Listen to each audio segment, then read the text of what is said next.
महाराष्ट्रातल्या एकूण वेगवेगळ्या प्रकारे जी काही अतिवृष्टी चाललेली आहे, काही भागामध्ये पूरजन्य परिस्थिती आहे, मोठ्या प्रमाणात वारा जो आहे त्याचे देखील इव्हेंट्स होत आहेत। त्यामुळे दरड कोसळणं किंवा मोठ्या प्रमाणात वॉटर लॉगिंग होणं असेही अनेक प्रकार आपल्याला या ठिकाणी पाहायला मिळत आहेत। या संदर्भात आत्ताच आपला जो आपत्ती व्यवस्थापन कक्ष आहे या ठिकाणी राज्यातले सगळे प्रमुख अधिकारी आणि सर्व जिल्ह्यातले जिल्हाधिकारी, पोलीस प्रशासन, विभाग प्रशासन या सर्वांसोबत आम्ही चर्चा केलेली आहे। जी काही माहिती आहे ती माहिती त्यांना ऑलरेडी शेअर केली आहे। त्यानुसार त्यांनी काय प्लॅन तयार केलेले आहेत या संदर्भातली त्यांच्याकडनं माहिती जाणून घेतली आहे। त्यांच्या काही अडचणी असतील तर त्या समजून घेतलेल्या आहेत। विशेषतः मुंबईमध्ये आज 3 वाजतापासून हायटाईड आहे, भरती येणार आहे आणि मोठ्या प्रमाणात या भरतीमुळे त्या कालावधीमध्ये जेव्हा पाऊस होईल त्यावेळी काही भागामध्ये वॉटर लॉगिंग होण्याची संभावना आहे। पण त्याहीपेक्षा महत्त्वाचं आहे की आज अतिशय जोरानं, ज्याला आपण सोसायट्याचा वारा म्हणतो किंवा अतिशय वेगवान वारा म्हणतो, अशा प्रकारे हा वारा या ठिकाणी वाहणार आहे। कालही दिवसभर जवळपास 40 ते 50 किलोमीटर प्रति तास अशा पद्धतीचा वारा व्हायला आणि त्यामुळे साधारणपणे 4 महिन्यात या जे काही आपल्याकडे वृक्ष पडतात त्याच्या अर्धे केवळ काल एका दिवसात 350 जवळपास वृक्ष एका दिवसात पडलेले आपल्याला पाहायला मिळाले। 450 वृक्षांच्या फांद्या पडलेल्या आपल्याला पाहायला मिळाल्या। आज त्याहीपेक्षा तीव्र गतीचा वारा हा त्या ठिकाणी वाहण्याची संभावना आहे। तो दुपारनंतर रात्रीपर्यंत वाहणार आहे आणि म्हणून सगळ्यांना आपण अलर्ट दिलेला आहे। विशेषतः ज्या ठिकाणी दरड कोसळू शकते असे एरियाज आपण वॅकेट केलेले आहेत। आता काल मानखुर्दची जी घटना घडली आपल्याला कल्पना आहे की ती बिल्डिंग वॅकेट केली होती, आजूबाजूच्या झोपडे वॅकेट केले होत्या। दुर्दैवाने जो हा दुर्दैवी ज्यांचा मृत्यू झाला त्या लोकांनी मात्र तेवढाच एक भाग असा होता की जो वॅकेट केला नव्हता आणि त्यामुळे त्याच्यावरती बिल्डिंग पडली आणि अतिशय दुर्दैवी अशा प्रकारचा मृत्यू झालाय। पण अशा प्रकारच्या सगळ्या जे भाग आहेत त्या भागांमध्ये अलर्ट दिलेले आहेत, लोकांना तिथनं बाहेर काढणं चाललेलं आहे आणि या वाऱ्यामुळे ज्या संभावित अशा प्रकारच्या अडचणी येतील त्याचा देखील विचार केला आहे। जनतेलाही विनंती आहे की विशेषतः झाडं वगैरे, कारण ज्यावेळेस 70च्या स्पीडनी वेगाने त्या ठिकाणी वारा वाहील त्यावेळी वेगवेगळ्या संभावना आज ज्या आपण अपेक्षित केल्या नाहीत त्या देखील होण्याची शक्यता आहे। त्यामुळे त्याची काळजी घेणं हे अत्यंत महत्त्वाचं आहे। खरं म्हणजे जो काही महिन्याभराचा ॲव्हरेज असतं त्या ॲव्हरेज एवढा पाऊस केवळ 4 दिवसात मुंबईमध्ये पडलेला आहे। त्यामुळे मोठ्या प्रमाणात आपल्याला ही हानी जी आहे ती हानी होताना या ठिकाणी दिसते। यासोबत सगळ्यात महत्त्वाचा जो अलर्ट आहे तो उद्याचा अलर्ट नाशिकला आहे। एक अतिशय मोठा लो प्रेशर बेल्ट हा नाशिकमध्ये त्या ठिकाणी तयार होतोय। मेजर डिप्रेशन ज्याला म्हणतात ते तयार होत आहे। या मेजर डिप्रेशनमुळे जो काही नाशिक आणि त्र्यंबकेश्वरचा मधला भाग आहे या भागामध्ये ढगफुटी उद्या संभावित आहे किंवा त्या प्रकारचे निर्देश आपल्याला प्राप्त झालेले आहेत। ही ढगफुटी देखील मेजर ढगफुटी असू शकते। जवळपास 300 mm पाऊस या ढगफुटीमुळे या सगळ्या भागामध्ये होऊ शकतो। नाशिकच्या बऱ्याच मोठ्या भागामध्ये तो होऊ शकतो। त्या दृष्टीने जिल्हा प्रशासनाने मोठ्या प्रमाणात तयारी केलेली आहे। शाळांना सुट्टी देणं असेल किंवा जिथे पाणी साचू शकतं अशा भागात काम करणं असेल, नाशिक शहर असेल किंवा नाशिक जिल्हा असेल, जो ग्रामीणचा भाग आहे तो भाग असेल, या ठिकाणी वेगवेगळ्या प्रकारे अशा प्रकारच्या क्लाउड ब्रस्टमुळे जी परिस्थिती येऊ शकते त्याचं अँटिसिपेशन करून बऱ्याचशा उपाययोजना त्या ठिकाणी करण्यात आलेल्या आहेत।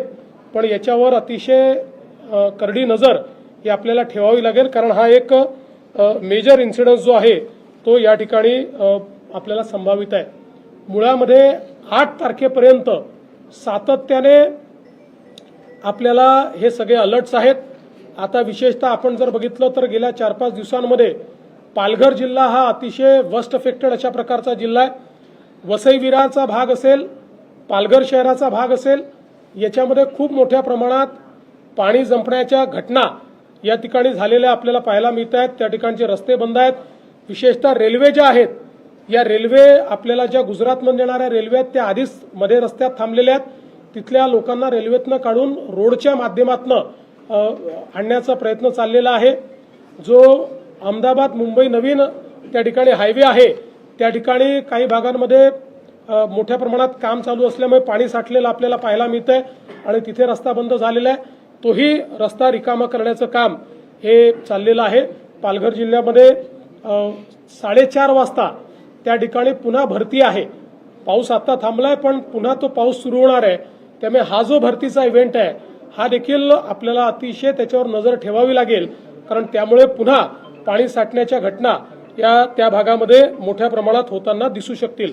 रायगडमध्ये खूप मोठ्या प्रमाणात पाऊस आहे.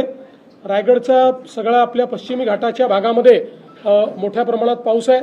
आपल्याला कल्पना आहे की कालही महाबळेश्वरचा भाग असेल, लोणावळ्याचा सगळा भाग असेल, या भागामध्ये प्रचंड मोठा पाऊस म्हणजे ॲव्हरेजपेक्षा कितीतरी पट जास्त पाऊस हा आपल्याला झालेला पाहायला मिळाला. सावित्री नदीने धोक्याची पातळी ओलांडली आहे, पण सुदैवाने त्याचं डिसिल्टिंग झाल्यामुळे धोक्याची पातळी ओलांडल्यानंतरही अजून शहरांमध्ये पाणी शिरलेलं नाही किंवा ते आपण थांबवू शकलेलो आहोत, पण अजूनही त्याच्याकडे लक्ष आहे. काही नद्यांनी जवळपास 4 ज्या महत्त्वाच्या नद्या आहेत त्या 4 नद्यांनी धोक्याची पातळी ओलांडली आहे. त्यामुळे त्यातनं ज्या काही अडचणी आहेत त्या दूर करण्याच्या दृष्टीने मोठ्या प्रमाणात त्याच्याकडे लक्ष देणं हे चाललेलं आहे. आपल्याला कल्पना आहे की मुंबई गोवा हायवे जो आहे याच्यावर कशेडीला एक फार मोठा लँडस्लाइड त्या ठिकाणी काल रात्री झाला. जवळपास एक डोंगरच पूर्ण कोसळून तो खाली आला, पण आता तो सगळा मलबा जो आहे तो काढण्याचं काम चाललेलं आहे. आणि एकूण या अनप्रेसिडेंटेड अशा प्रकारच्या पावसामुळे आणि या सगळ्या परिस्थितीमुळे एकूण या हायवेवर 8 ठिकाणी अनपेक्षित अशा प्रकारच्या लँडस्लाइड झालेल्या आहेत. पण आता जवळजवळ सगळं क्लिअर करणं चाललेलं आहे. आता हायवे कसा सुरू करता येईल किंवा पूर्ण क्षमतेने कसा तो करता येईल याकडे एक मेजर लक्ष देणं चाललं आहे. मुंबई पुणे जो आपला आहे त्याच्यावर तर आपल्याला कल्पना आहेच. त्याही ठिकाणी मोठ्या प्रमाणात म्हणजे जवळपास 100 टन मलबा हा त्या ठिकाणी इतक्या मोठ्या प्रमाणात लँडस्लाइड झालेला आहे. आणि अशा भागात झाला आहे की ज्या ठिकाणी साधारणपणे यापूर्वी कधी होत नाही अशा भागामध्ये हा लँडस्लाइड झालेला आपल्याला पाहायला मिळतोय. त्याच्यातलं जवळपास 70 टन मलबा हा काढून टाकण्यात आलेला आहे. आता पुण्याकडे जायचा जो मार्ग आहे त्याच्यावर 3 लेन सुरू आहेत, पण मुंबईकडे यायच्या मार्गावर एकच लेन चाललेली आहे. पण पुढच्या 1.5 तासामध्ये यातला बराचसा पार्ट रिस्टोर करायचा अशा पद्धतीनं काम चाललेलं आहे. शिवेंद्रराजे आपले जे मिनिस्टर आहेत ते देखील त्या ठिकाणी गेलेले आहेत आणि सगळ्या टीम ज्या आहेत त्या अत्यंत वेगानं त्या ठिकाणी काम करतायत. साताऱ्याचा जर आपण विचार केला तर साताऱ्यामध्ये घाटाच्या भागामध्ये आणि विशेषतः जो काही पश्चिमी घाट आहे त्या भागामध्ये मोठ्या प्रमाणात अतिवृष्टी झालेली आहे. तिथेही जे काही त्या ठिकाणी काळजी घ्यायची ती घेतली गेली आहे. कोल्हापूरमध्येही आता हळूहळू धोक्याच्या पातळीकडे त्या ठिकाणी पाण्याची वाटचाल चाललेली आहे. अजूनही लो लाईंग एरियाजमध्ये मोठ्या प्रमाणात पाणी शिरलेलं नाही, तिथे आपण लक्ष ठेवून आहोत आणि तिथे पुराचा धोका जो आहे तो होऊ नये अशा पद्धतीनं तिथला देखील प्रयत्न जो आहे तो चाललेला आहे. पालघर जिल्ह्यामध्ये एक छोटं धरण आहे, त्याच्यामध्ये काही भागामधनं त्या ठिकाणी त्याचं पिचिंग निघून गेलेलं आहे. त्यामुळे त्या धरणाला कदाचित धोका निर्माण होऊ शकतो, म्हणून तिथले जे खालची गावं आहेत तिथल्या काही लोकांना इव्हॅक्युएट करण्याचं काम चाललं आणि पॅरलली तिथे धोका निर्माण होऊ नये या दृष्टीनं जे काही इमर्जन्सी उपाय करता येतात ते उपाय दुरुस्तीचे ते करणं देखील मला असं वाटतं चाललेलं आहे. एकूणच 8 तारखेपर्यंत ही सगळी परिस्थिती जी आहे ही आपल्याला अत्यंत लक्ष देण्यासारखी आहे. वारी सुरू होते, वारीच्या निमित्तानेही खूप मोठ्या प्रमाणात अतिवृष्टीमुळे इंद्रायणीवरचे 4ही पूल जे आहेत हे पाण्याखाली चाललेले आहेत. त्यामुळे वारकऱ्यांना ही विनंती आहे, आता वारी 10 तारखेला पुण्यात पोहोचते आळंदी आणि देहूवरनं, तर ती वारी तर आपण तिथे आणू, पण वारकऱ्यांनी आता तिथे न जाता पुण्यामध्येच आलं पाहिजे, कारण तिथे जाणं हे धोक्याचं आहे. त्यामुळे सगळ्या वारकऱ्यांना ही विनंती आहे की मोठ्या प्रमाणात देहू आणि आळंदीला जमा न होता त्यांनी जर पुण्यामध्ये ते आले तर अधिक सोयीचं होईल किंवा त्यातनं कुठलंही डिझास्टर होणार नाही. बाकी वारी करता ज्या काही व्यवस्था करायच्या आहेत त्या मोठ्या प्रमाणात केल्या आहेत. आता पावसाची परिस्थिती पाहून जास्तीत जास्त जर्मन हँगर्सच्या माध्यमातून वारकऱ्यांची व्यवस्था झाली पाहिजे आणि कुठेही त्रास होऊ नये या दृष्टीनं देखील जी काही व्यवस्था करायची ती राज्य शासनाने केलेली आहे. मला असं वाटतं की हे जे काही आपण अलर्ट्स सातत्याने या ठिकाणी देतो आहोत, ही आपली जी काही डिझास्टर मॅनेजमेंटची जी आपली इथला जो कक्ष आहे हा कक्ष 24 तास या ठिकाणी काम करतोय. आपले ज्या सचिव आहेत, सचिव महोदया असतील, सगळी इथली टीम असेल, हे सातत्याने सगळ्या जिल्ह्यांची, सगळ्या विभागांची आणि अगदी गाव पातळीपर्यंतचे अलर्ट्स आपल्याकडे आहेत ते गाव पातळीपर्यंत पोहोचवण्याचं काम हे या कक्षातनं होतंय. सोबत बीएमसीचा कक्ष देखील त्याच पद्धतीनं काम करतो आहे. माझी सगळ्या नागरिकांना विनंती आहे की अनावश्यक प्रवास टाळावा. जो कालावधी सातत्याने आम्ही सांगतोय अति पावसाचा आहे किंवा जो कालावधी अधिक वेगानं धावणाऱ्या वाऱ्याचा आहे त्या कालावधीत रस्त्यावर येणं टाळावं. अत्यावश्यक असल्याशिवाय लोकांनी त्या ठिकाणी अशा पद्धतीनं कम्युटेशन करू नये अशा प्रकारची सर्वांना विनंती आहे.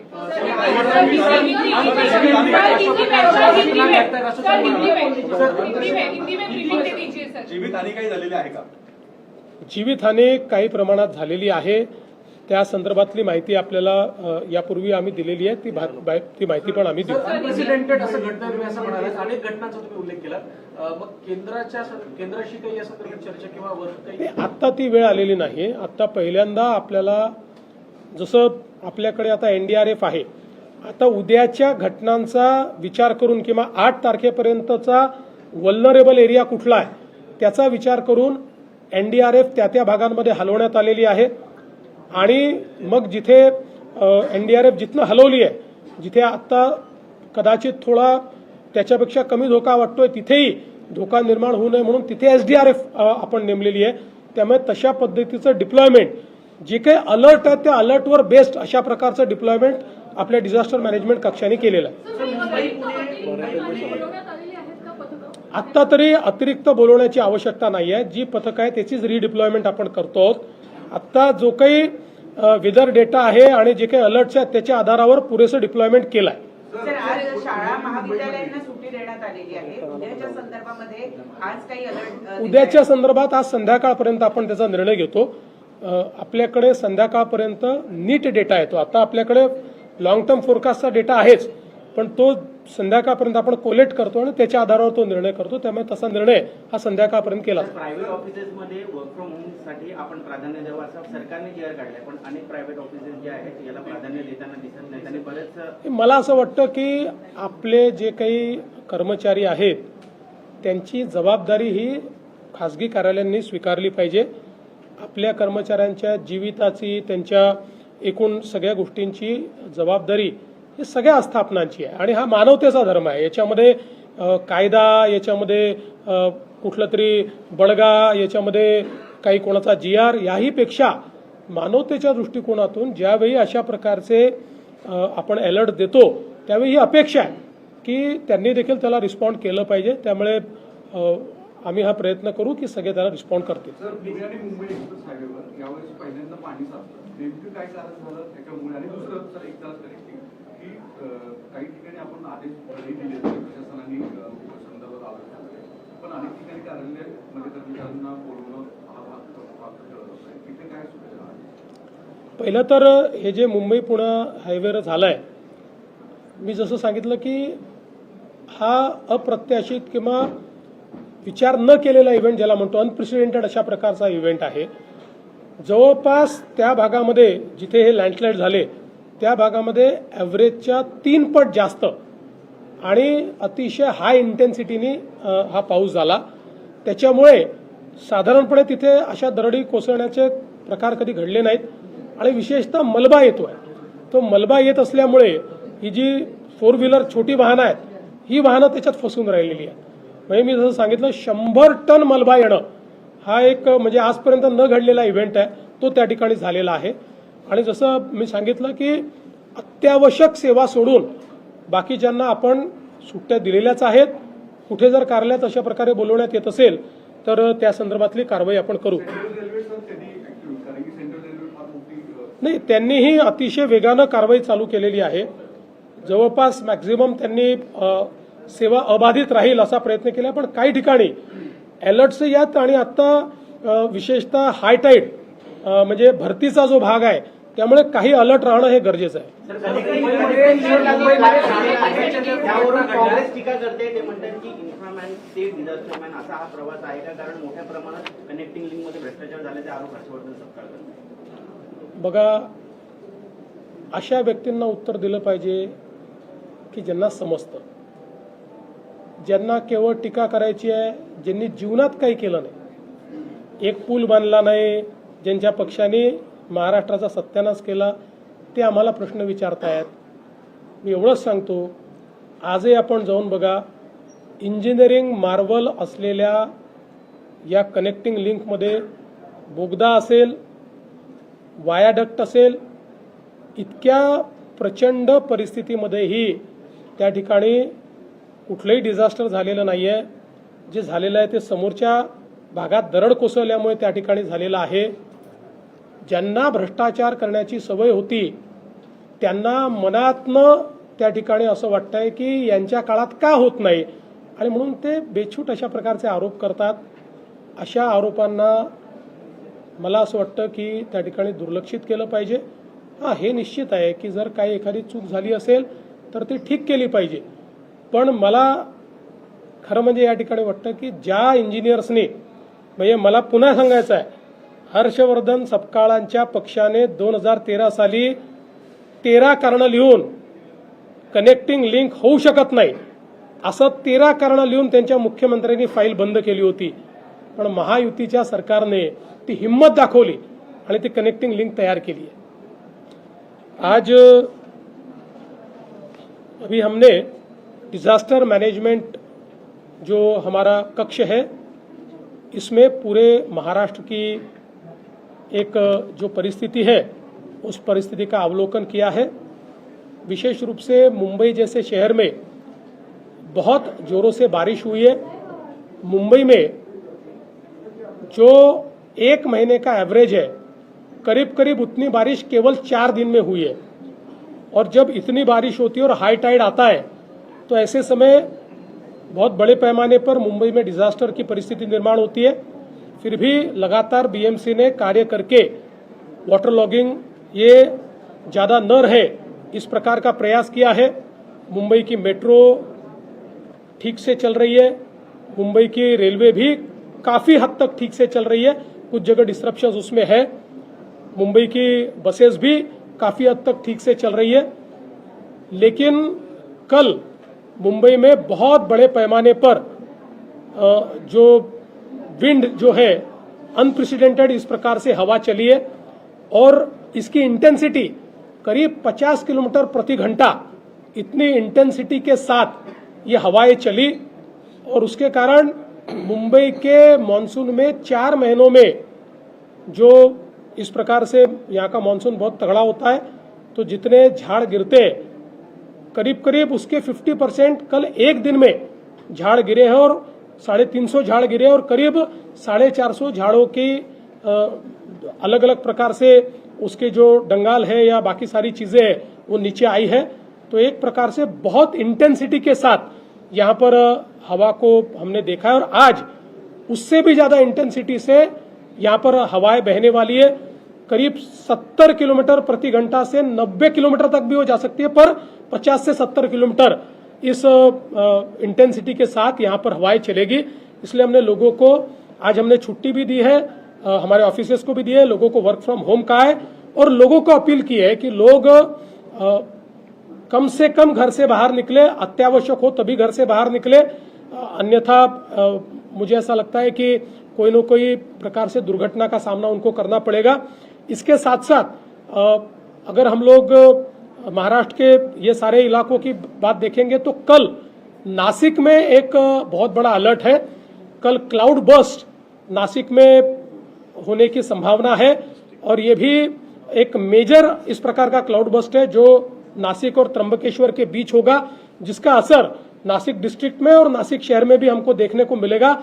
और 300 mm इतनी इंटेंसिटी से वहां पर इस क्लाउड बस्ट की बारिश जो है वो बारिश होगी। इसके लिए भी पूरी तैयारी जो है वो हम लोगों ने की है।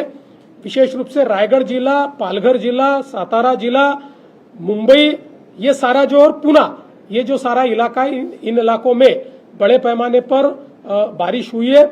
और ये बारिश जो है ये हम लोग जानते हैं कि जब हमारा मानसून शुरू हुआ तब से लेकर पहले 20-25 दिनों में बारिश नहीं हुई, और करीब करीब 4 दिनों में, 3 दिनों में ये बारिश हो रही है। तो इसकी इंटेंसिटी बहुत हैवी, इस प्रकार की इंटेंसिटी है। इसमें एनडीआरएफ है, एसडीआरएफ है, इनका रीडिप्लॉयमेंट किया गया है। अगले जो 3 दिन है, करीब 8 तारीख तक समझ लीजिए, 8 तारीख की रात तक ये इंटेंसिटी बहुत ज्यादा रहेगी। उस दृष्टि से सभी जो डिस्ट्रिक्ट कलेक्टर्स है, डिस्ट्रिक्ट एडमिनिस्ट्रेशन है, इन सभी को अलर्ट किया गया है, पुलिस एडमिनिस्ट्रेशन को अलर्ट किया गया है। इसके जो वेदर इवेंट्स है इसकी पुख्ता जानकारी उनको दी गई है, कहां कहां पर इस प्रकार के इवेंट्स हो सकते हैं, उससे क्या परिणाम हो सकता है ये भी देखा गया है। जैसे कल हमने देखा कि बहुत बड़े पैमाने पर लैंडस्लाइड्स होने से 8 जगह लैंडस्लाइड हुआ, और मुंबई गोवा जो हाईवे वो बंद हुआ, उसको शुरू करने का प्रयास चल रहा है।